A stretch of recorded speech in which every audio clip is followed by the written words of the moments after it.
As many of you know, I have a bit of an obsession with knitting machines, and most of my machines up until recently have been vintage ones from about the 60s to the 80s, I would say. They're made out of mostly plastic and they work pretty well, but when I saw the opportunity to grab a fully cast iron knitting machine that I think is maybe from the 1800s, I knew I had to jump at the chance. When it arrived, I was pretty glad that all the pieces were still there as far as I could tell, but it was rusty and it was fully seized. There was not one bit of it that would move just because the rust had built up so much. So I knew that I had a long project ahead in order to get this machine working. Though before we could do much of anything, or before I wanted to do much of anything, is I wanted a place to mount it. This thing was heavy. The original knitting machines, I actually went to Shetland last year, the Shetland Islands, and a lot of these kinds of knitting machines were around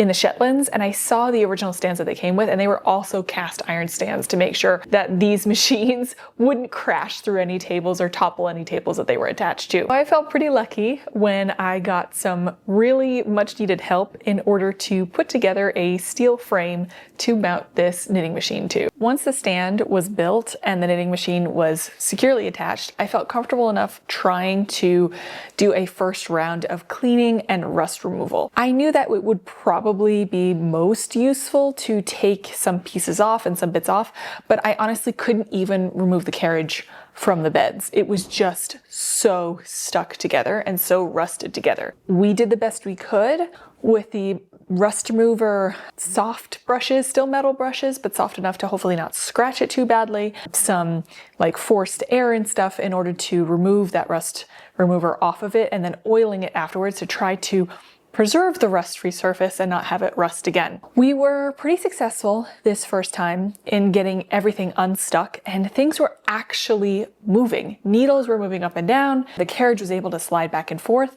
and I was pretty hopeful at this point that I could start knitting with it.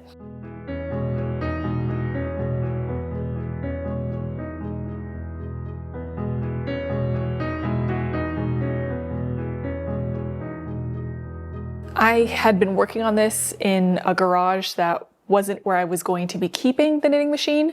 So it took a few days between the cleaning and then moving it into a place where I could test it out and try to use it.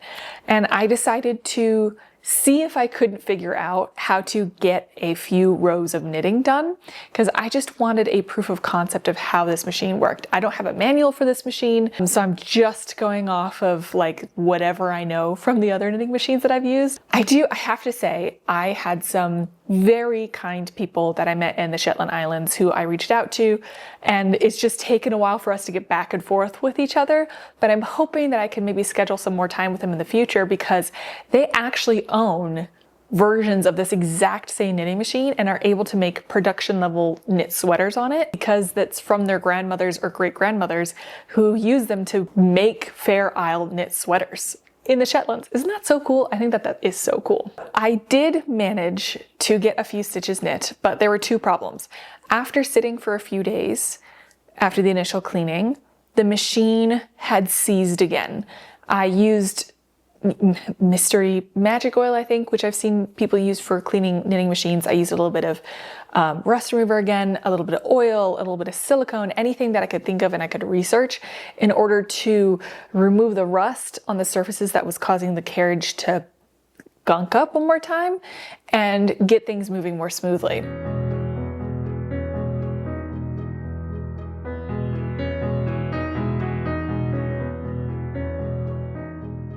I got the carriage to move, I got it to activate the needles on the machine, but the problem is now the needles were breaking.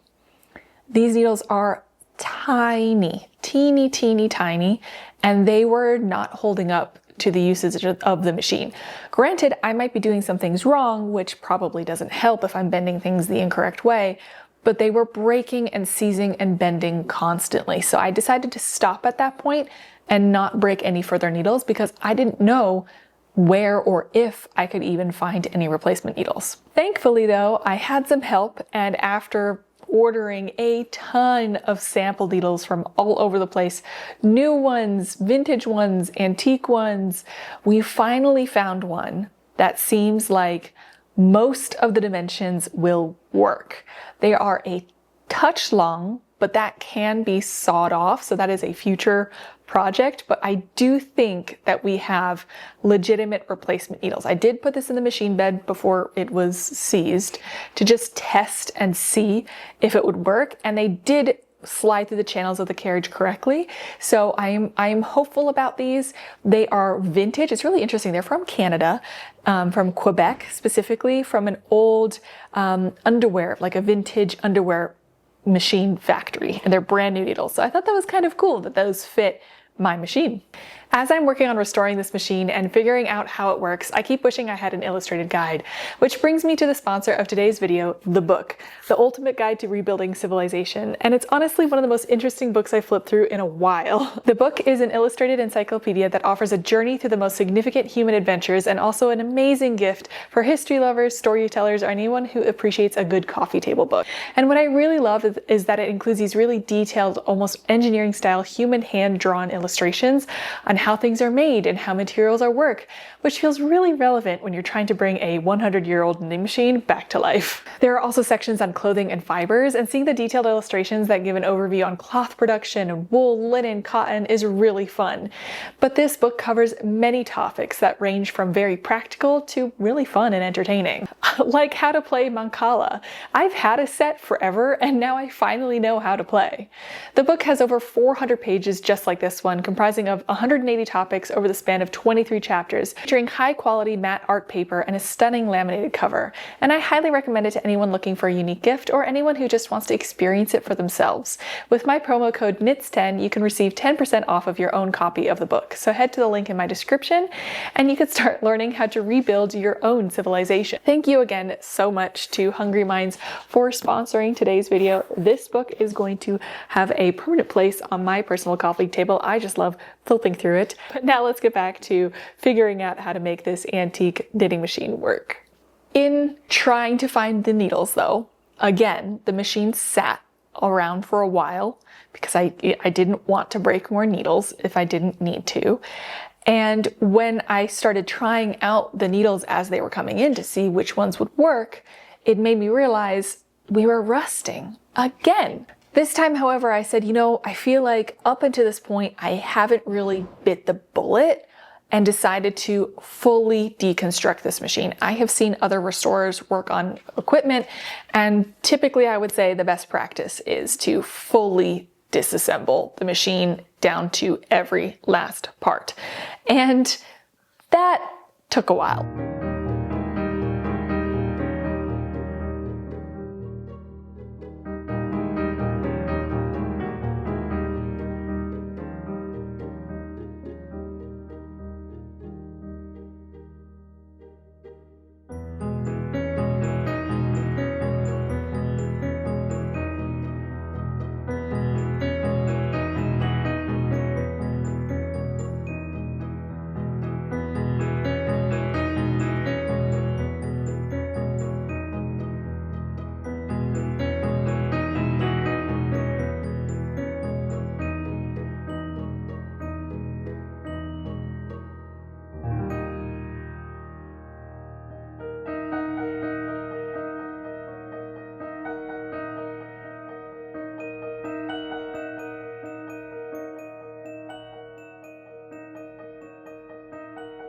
I did my best to keep track of all the different pieces, bolts, and nuts and things, and where they go and what they belong to. And it took a while to take it apart because there were some screws I could not get them to budge. I needed help from someone else. And then even that, I needed to buy specialty equipment. I've never heard of it before, but it's an impact screwdriver, I think is what it's called. And that finally got some of the very, very, very stuck components apart. With these components apart, I could see that there were bits and pieces that had rusted that I hadn't been able to reach with the machine in one piece. So it really did need to be deconstructed in order to be fully cleaned and hopefully restored.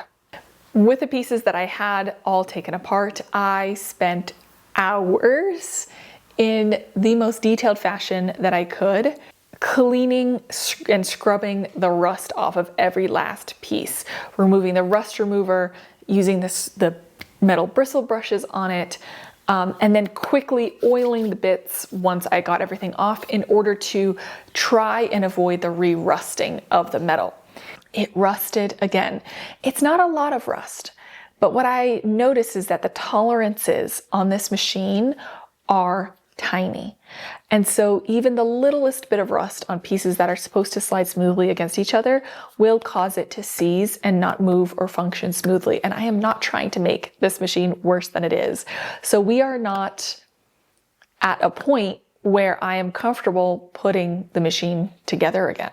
Where do I stand today? So the machine is currently still fully in pieces. I have an entire set of replacement needles that need to be sawn into the correct length. I do have access to a saw that will do that. I just need to make like a Schablone template. Sorry, sometimes only the German words, or the German word comes to me first. Or a jig for that a little bit to make that easier. And I need to come up with a better way to clean and then protect the metal bits from rusting, because I have now done this 3 times in 3 different configurations and situations, and none of them have been enough. This is kind of where I'm hoping that I can get your input and feedback, because I have a plan, I have an idea, but I would love to get any of your advice or any of your thoughts.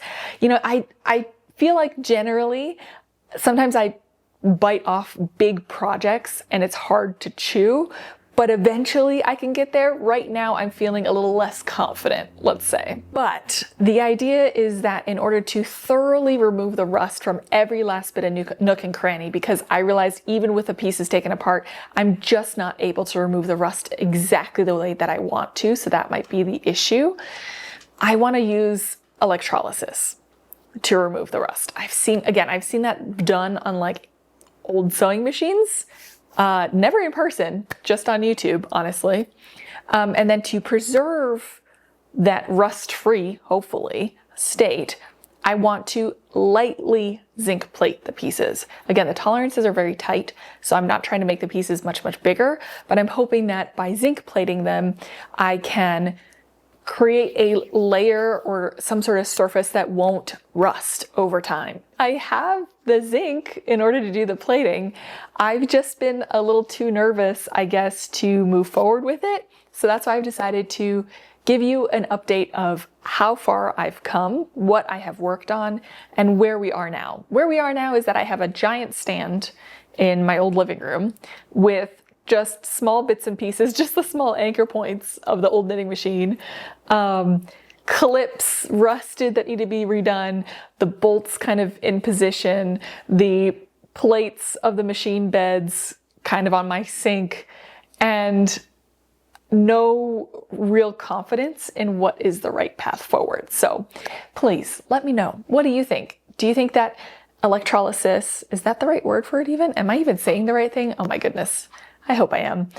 Electrolysis and zinc plating is the right path. Do you think electrolysis and then drying it very quickly and then oil coating it would be enough? It has re-rusted 3 times again previously after trying to remove the rust and then oiling it. So I don't know if that's going to be enough, which is why I kind of thought of the zinc plating. But any input, feedback, or advice is welcome. I would love to be able to use this machine. I'm hoping that I can give you another update on this knitting machine soon with your feedback and advice. And I think it might also be fun to go a little bit into the history of what I could find out about this knitting machine next time. Let me know if you're interested about the research that I did and what I was able to find and kind of my theory on potentially how old this machine is. Anyway, I hope that you enjoyed today's video. I know that we're all very short on time, so I appreciate that you spent some of your precious time with me today. If you enjoyed this video, then there might be one right here that you might enjoy as well. Otherwise, I hope to see you all again very soon. Bye.